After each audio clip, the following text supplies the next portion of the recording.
What can we all agree is an universally hated experience? Paper cut. It's like I'm paranoid looking over my back.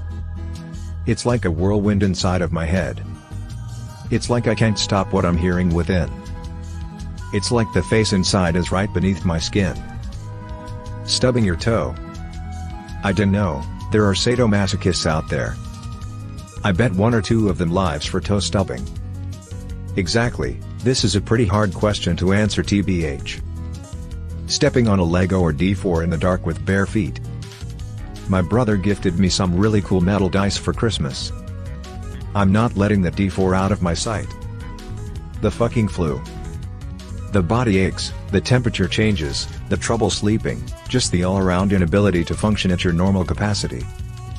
I've got a weird relationship with the flu because the flu sucks ass, but once it's in full effect I get kind of a sense of calm because it sucks so much that I just stop worrying about anything at all.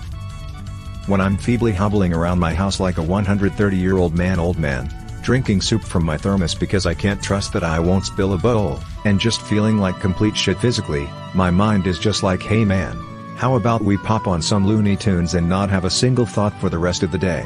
It's almost meditative in a way. Lol.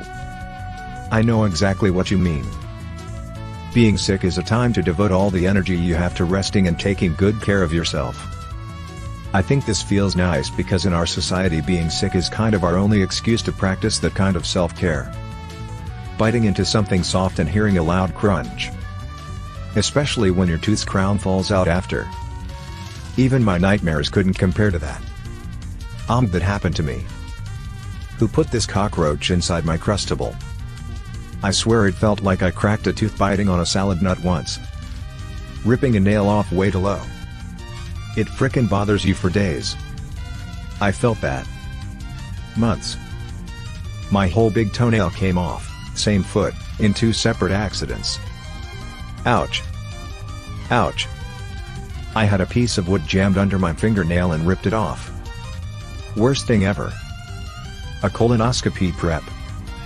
That's not a fart. That's just life after 40. Also life with stomach issues. I'm 32 and I've had 3.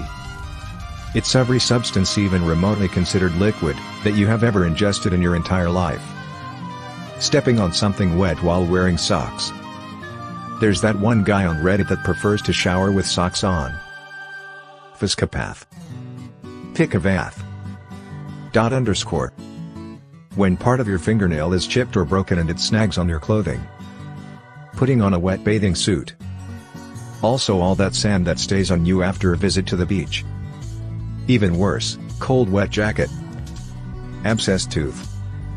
I had a molar go testicular on me 5 years ago and it was excruciating. I'm told I have a really strong lower jaw, by my dentist, which is a problem when you have to remove a tooth. I heard all kinds of heinous cracking as they tore that thing out of my head and all I needed for recovery was ibuprofen, and the huge wound it left behind was vastly less painful than the abscess.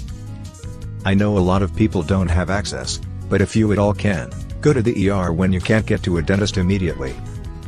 They'll perform a dental block that works super well and can often get you an emergency dentist appointment sooner than you would be able to on your own.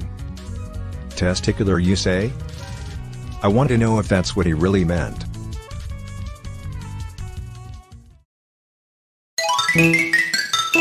Getting your cuffs on your sweater wet. Cuffs on your sweater. Some URL. Maybe not. I see your wet cuffs and raise your wet socks. I raise you, wet jeans. No socks are worse. Also if you're in them long enough, you can get fungus. Migraines. On day 4 of one right now. Starting to get the postdrome signs, so here's hoping it'll be gone by the weekend. I've been having the flashing lights of a migraine for days. On pins and needles waiting for the bastard to show. This part is worse than the actually headaches. Makes me want to throw up thinking about it. The longing feeling towards another whilst they've moved on. There's a door open for their return, but that doorway will never filled with their presence. You ever have a moment when someone says something about a person or situation that you do pretty good at driving to the back of your memory and just, basically, acting like it doesn't exist, then, when some mentions it, It just suddenly hits you again like it just happened that day. Yeah, this is that moment for me. It's been a while since I felt it like this. Since I can't fix it, I just wish I could have the same closure she got. Yeah. It's like reopening a flesh wound. Time is a healer, but I get what you mean, everything comes flooding back. Sometimes I know we probably wouldn't be right for each other, sometimes I know we were perfect together. The song by James Bay Scars really hits close to home. Pretty much all of his music does. Passing a kidney stone. Oh God, I've had one kidney stone. I've broken bones, badly, had fingers and toes smashed under very heavy objects, etc. Nothing I have ever experienced compares to that kidney stone. That was another level of pain, that just didn't stop for what felt like an eternity. Pee-pee hole no stretch good. Actually, the stone can get stuck at the entrance to your bladder. That is what killed me, had me on the floor at the ER. Didn't even feel it come out.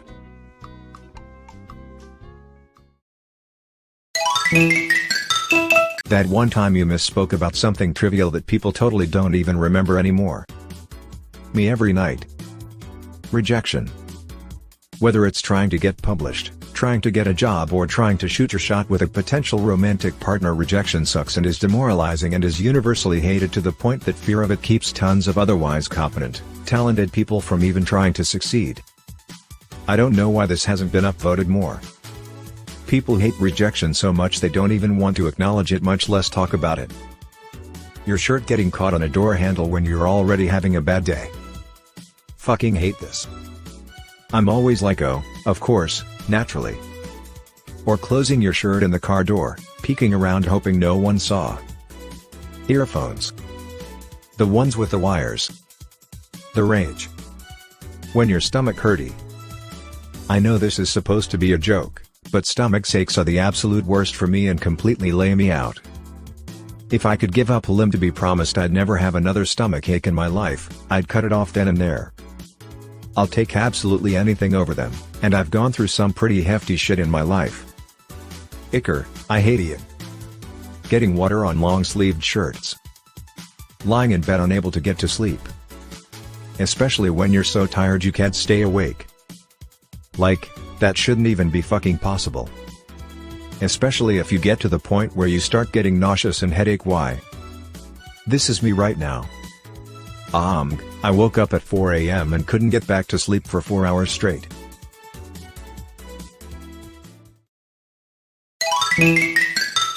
Toilet backsplash while pooping, aka Poseidon's kiss. This is exactly the reason why I create a toilet paper raft before I take a shit. This is the comment I've been looking for. I do the same thing bro, no shame. Oh, so you're the guy running up the Imperial Security Bureau's toilet paper bill. Acquisitions ran the numbers and felt there was no legitimate explanation as to why they were purchasing so much toilet paper. So I was tasked with investigating the suspicious toilet paper activity. I'll tell them it wasn't stolen, just used excessively. Vomiting. It is awful, but the relief is usually awesome. Maybe this should be amended to dry heaving then, when the relief never comes. I remember puking up bile from a really bad stomach virus and I can't articulate how miserable I was. Oh yeah. I was on a business trip where we drank a lot, and I really drank too much in years prior. I was dry heaving for about 4 hours. I picked a time and decided if I hadn't stopped dry heaving by then I was going to the emergency room. About 30 minutes before that time, it stopped. Probably just too exhausted. I didn't drink again for years, and not much since then. Pooping on yourself. Bad news for you. Depression. I wish I could hate it, but I just can't muster the emotion to do so. Plus, without depression what would I have left? Jesus Christ.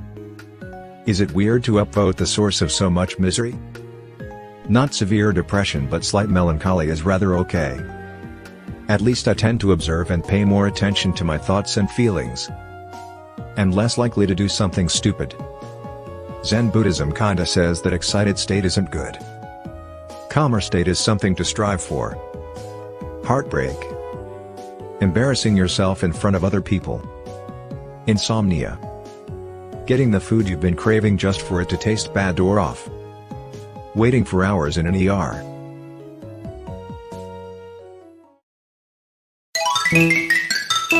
Medical abortion. You shit all over the place, the cramps are insufferable, and the emotional ordeal of it all. Went in thinking it couldn't have been a big deal, BC so many people have it done. I considered my pain tolerance high. Came out covered in sweat, out of breath, and dizzy from pain. All they gave me was 5 milligrams of an Ativan before, didn't even kick in until after, and they forgot to numb my cervix before they started dilating it. Then laughed like it was some silly accident and numbed me halfway through. Didn't even feel numb before they kept dilating again. Worst $500 I've ever spent. Accidentally scraping your teeth together when you were chewing on something. Getting your mouth molded for a retainer. I puked on the nurses. Blister being torn off. Or those little slivers of fingernail that break off and must be torn out or bandaged for ages.